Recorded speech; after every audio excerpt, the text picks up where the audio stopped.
lots of different ways, because they're called lots of different things. But I'll start with the basic, the technical, theoretical understanding, and then we'll get into implications. So if you indulge me for a moment, for those of you that know my rhetoric on this, although it will probably change in a moment, Sid Banks came up with the principles in the 70s because he had a big enlightenment where he had some massive shifts in thinking about the nature of thought. And to help us mere mortals understand them, this enlightenment he came up with these three principles. And the words he put to them are mind, thought, and consciousness. And obviously they're metaphorical because every word's a metaphor. So the first thing to do is just to try and let go of your thinking about any other meaning you might have for those words, and listen behind the words. So, and the three principles, you can't really say principle 1, 2, 3. It's really principle A, B, C, because they all work together. And they describe at a fundamental level what is creating any human being's experience in any moment. That's what they're doing. They are explaining at a fundamental level what is creating anyone's experience in any moment.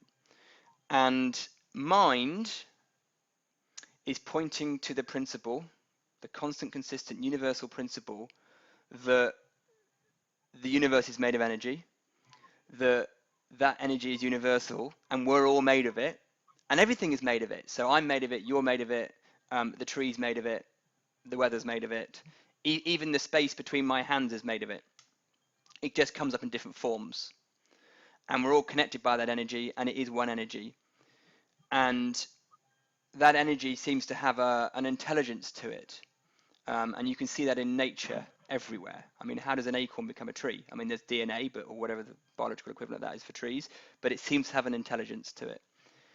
Now, once that mind, that universal energy enters the human system, it creates a psychological experience. So mind, we could shorthand as our ability to have a psychological experience. It's our potential and ability to have an experience. It's a potential and an ability to have an experience. That's what mind is. It's an energy, and you can call it what you want, and different people will call it different things. Divinity, religious people might call it God, you might call it chi, you might call it whatever you want. It doesn't really matter, the label, but it is a universal energy that gives human beings the ability and the potential to have an experience. Thought, another principle, is the principle that human beings will think. And that is a principle. We will all think. And thought determines the nature of that experience in any moment. So if mind gives us the potential and the ability to have an experience, thought determines the nature in any moment of that experience, the kind of experience, the type of experience we're having. Now, that thought that we're having, which just comes and goes transiently, will determine the kind of experience we're having, and when we might label that as a particular experience, a good one, a bad one, or whatever, but that's just our thinking labeling it. But thought will just come and go, and thought is transient. So we really would struggle to control thought, and people try. I don't want those thoughts, I'll get rid of them. But actually, thought just comes and goes. And you can be sitting down doing one thing and a thought will pop in about something else. We can control it to a bit. It's a bit like being able to hold your breath. You can hold your breath for a bit, but it's very hard to do it all the time. And probably not a great idea either, to be fair. So what we're doing, what thought is just the fact, the principle that we will have thinking. And that determines the nature of the human experience we're having in that moment. Keeping this high level for the moment, consciousness, the third principle, which works obviously in combination and collaboration with the other two, just says we are feeling beings. We are sentient, and we have awareness, and whatever we think, we feel. Very simple. Whatever we think via thought, principle of thought, we'll feel it.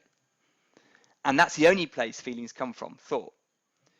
So consciousness shows that we have feelings, we are sentient, we can feel things in our body. It's kinesthetic, it's visual, it's auditory, it's gustatory, whatever it is.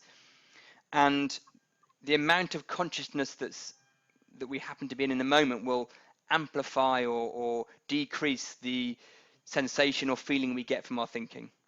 So it's almost like a balloon going up and down. If you don't have much consciousness about a thought, you probably won't have any awareness of it.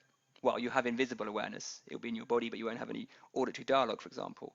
If you have great big pictures and feelings about a thought, then you've got a lot of consciousness about your thought and you'll have a bigger experience of it. So consciousness is saying we are feeling beings, we are sentient beings, and we will feel whatever we're thinking. So in a nutshell, mind is the universal energy of the universe that we're all connected to, that creates form, us humans being one form. And at a psychological level, mind gives us the ability and the potential to have an experience. Thought is the principle that we all think. And that thought will determine the nature or the type of experience we're having in any moment. And that will vary because it's transient.